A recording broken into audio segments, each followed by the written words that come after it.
Hello and welcome to Free Sample of the Week. As you might have guessed from the title, we're looking at a violin legato, and it's completely free, and it's probably one of the best free violin legatos I've ever tried on this channel. So I was really excited when I found this and could not wait to record. What's really cool about this freebie as well is the fact that you're getting 3 mic positions, and it all works within the Kontakt Player. You will need Kontakt Player 7, the latest version. It won't work in the older ones, but as I've said, entirely free for you to download right now. Link is in the description as always. So you will find this on Strezov Sampling. Never heard of them before, randomly found it when I was doing my research and could not wait to make a video on it. It's quite big, about 2 gigabytes, which is a good sign because it's a legato. The one thing I will say that I'm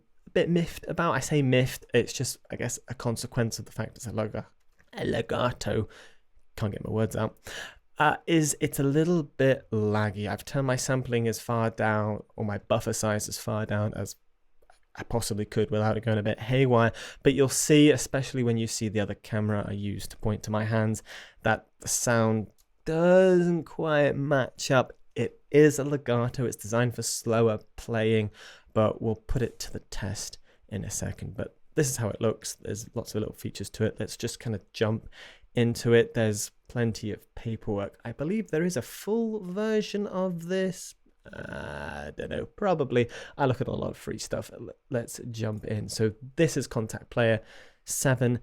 As we can see, 3 mic positions immediately face us. We have a decatory, a close, and a hall. And what's really nice is these are close mics, decatories and ambience. You'll see there is an actual difference between them, which is really nice.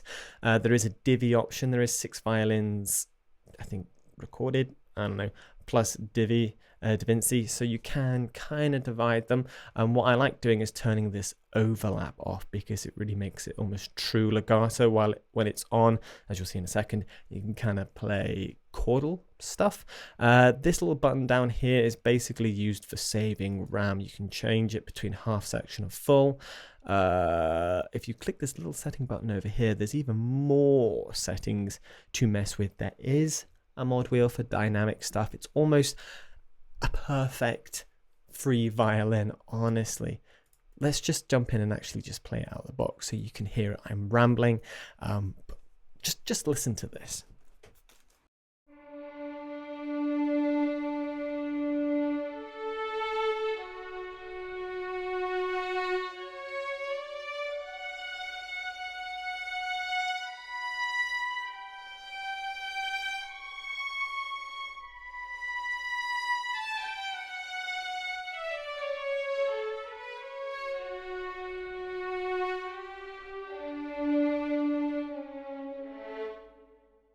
And I am below the range, but as you can hear, it sounds absolutely gorgeous. And as you could see, it felt a little bit laggy, or looked a little bit laggy. That's not out of sync. That is actually how it looks.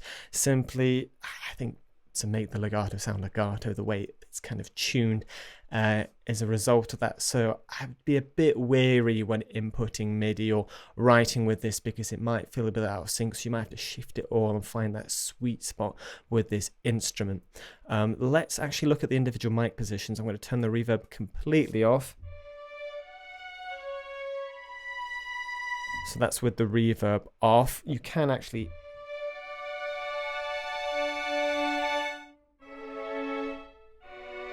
play chords, and as I said, I like turning this off so we actually get that kind of true legato. Even though I'm still pressing D down, if I press F, it will move on, while if I put the overlap back on, if you're not careful, it can kind of sound like multiple violins or not quite sound real. So if you're going for a solo-esque sound, turn that a little bit off. Divvy, I believe that's already off anyway, because we're on half section. If we go back to full, and just one more. I think that's more just a RAM saving thing. If you actually press the question mark, it will break everything down for you, which is a really handy feature. Right, mic positions. Let's just listen to every single one of these and see how they sound. So reverb is off, hall is off, decatry is off. This is our close.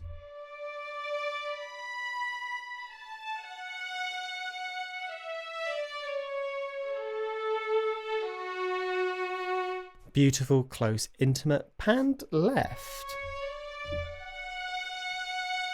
Sounds quite mono to me, but it is a close mic. It is right on it. You can do a little bit of panning here and work with the gains if you want to mix these yourself. Let's listen to the decatry.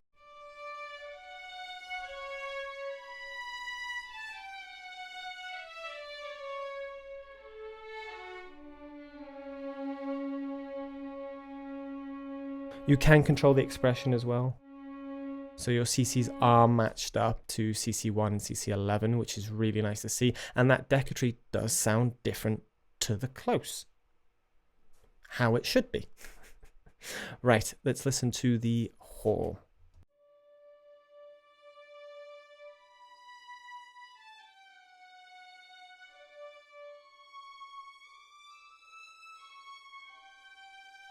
Now, it's different to the other two. Is it a hall? I'll leave that up to you to decide. Let's just kind of max it out.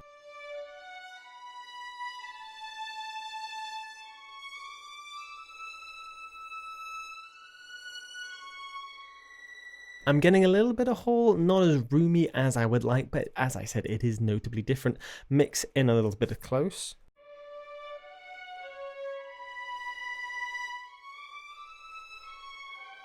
And I am noticing a notable difference, a bit of decatry.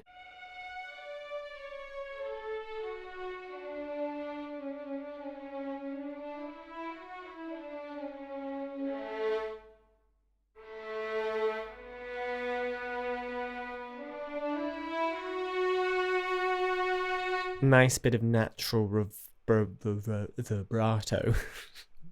Again, getting my words out. Vibrato. There we go. But again, it sounds roomy. It sounds natural. It sounds beautiful. That low end, though, is a bit harsh. But nice control as well over there. What is the reverb? Can we change the reverb? No, we can't. What was if we just have the reverb and the close? So this is the close.